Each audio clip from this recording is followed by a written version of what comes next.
What is up, guys? It's your boy Rekakis, and today we've got some brand spanking new Destiny 2 news, courtesy of the Bungie weekly update that just went live, revealing official information. And if you're someone who's still crafting those Season of Plunder weapons, this is a big one. And so, let's get started. But just before we do, this video is sponsored by Manscaped, and you guys know your boy is smooth. I had to tell your friend to tell you to make a move on me because you were too clueless. Because it's true. It doesn't matter if it's true, you don't need to expose me in front. Now, we all know the first step in male grooming is the Lawnmower 4.0. Skin-safe technology, a light to see what you're doing, travel mode, wireless charging, it's got it all. But what if you want to go that extra step? Well, that's what the all-new Ultra Smooth package is going to provide. This is going to come with the crop exfoliator to prep, the crop gel to protect, and the all-new crop shaver and 5 replacement blades. It's small to maneuver around those crevices, 3 precision blades to get you smooth. So, if you're interested in either of these things, guys, click the link in the description down below. If you do, you're gonna get 20% off your purchase. Oh, and free international shipping. Definitely check it out and be smooth just like me. Alright, now first things first, what is going on this week in Destiny 2? Well, frankly not much. However, the War Priest Challenge is featured within the King's Fall raid this week, and this is generally considered to be the hardest raid challenge within King's Fall, especially if you're doing master difficulty, which is what you're seeing in the background gameplay. It is a doozy of a DPS check, and really it gives you no wiggle room. You have to transport the orb that you get from the knight back to your team and take the buff within, like, well, people say it's 5 seconds, but in-game it's more like 3 seconds. Like, I've done it at 4 seconds remaining and still failed it sometimes, so yeah, it's pretty annoying. However, if you can accomplish that, definitely that's a feather in your cap for, well, again, one of the harder challenges we've ever seen. But moving on from there, let's get to that brand new information within the TWAB. So, first things first, we actually have a patch note preview for a new hotfix that's arriving next week. Now, Bungie says next week, so likely that will be on the Tuesday reset. And even though it's just a couple of things they're previewing, holy crap, do they make a big difference to anyone still trying to craft seasonal weapons. So, first of all, Bungie says to alleviate some of the pressure in acquiring Season of Plunder weapon patterns, the double perk weapon spoils crew upgrade will now give you a deep sight modded weapon for the first time you focus a weapon each week.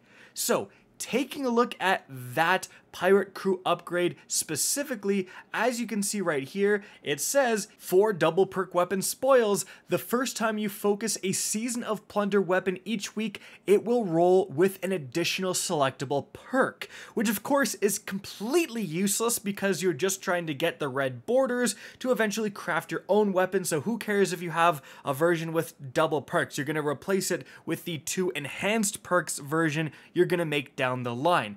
But again, now this went from being, I think literally you could make the argument as this is the worst Pirates crew upgrade in the entire game, to now one of the best, because it's going to give you that guaranteed red border deep sight version, and it lets you, if you combine that with another pirate crew upgrade, Focused Weapon Spoils, which says grants the ability to decrypt umbral engrams into Season of Plunder weapons once they have been added to your collections.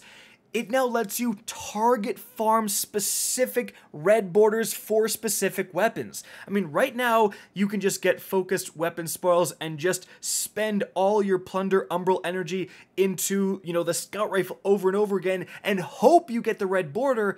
But now, if you have both unlocked at the beginning of each week, you're going to get the first one guaranteed to be a red border for the weapon you actually want. So this is huge. And I know as soon as I get some more repute, I'm spending it on that double perk weapon spoils crew upgrade. However, moving on to the second note in the upcoming patch, it says the deep sight modded weapon from the hidden compartment crew upgrade will now appropriately refresh at the weekly reset, with a subnote saying that it was a doozy to address. So, taking a look at this upgrade, it says the first Ketchcrash mission completed each week rewards a weapon with deep sight resonance. And a lot of people were finding this worked the very first time, but the next week it wouldn't drop. And the next week it also wouldn't drop. So, basically, you were being screwed out of what was supposed to be guaranteed deep sight weapons, and perhaps that's why Bungie upgraded the double perk crew upgrades so much to kind of get us caught back up on some of the red borders we should have at this point. But guys, moving on from there, we have some brand new Prime gaming rewards. So if you have an active Amazon Prime subscription, you can get for this month the Rock Out exotic emote, the Trader Primus exotic ghost shell, the Dinas Emery exotic sparrow, and the DSV, well, whatever, this legendary ship you can see right here. But moving on from there, Bungie talks about how next week, big news for PvE players, Grandmaster Nightfalls are going live on October 4th reset.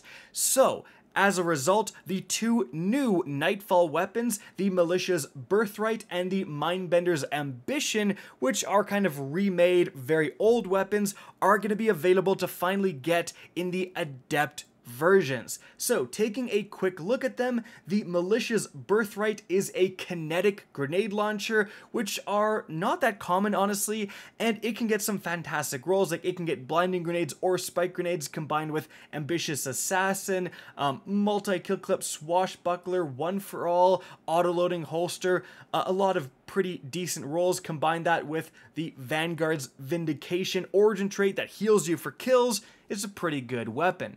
For PvE, the Mindbender's Ambition was one of the most infamous shotguns in the entire game for a time. I think it was the overall best PvP shotgun in the game, and Bungie added it back with trash perks. I don't know what they were thinking, but kind of the best roll you can get for this overall is probably like snapshot sights plus fragile focus. Like, there's no perk combos even as good as the original god roll it came with, so that's very disappointing. Maybe it will play out better in game just because the stats are good overall, but overall I think a lot of players disappointed by how the Mindbender, such an iconic PvP weapon, was added back. And so guys, that is it for the video. Hope you enjoyed and found this informative. If you did, please remember to help me out by simply rating and especially sharing this video. If you guys want to see more Destiny 2 content similar to this, don't be afraid to slap that subscribe button. If you want to get in touch with me and keep up to date with the latest channel activity, the best way is to follow me on Twitter at RickCacus, that is linked in the description down below. Again, I hope you enjoyed the video, and as always, have a good day.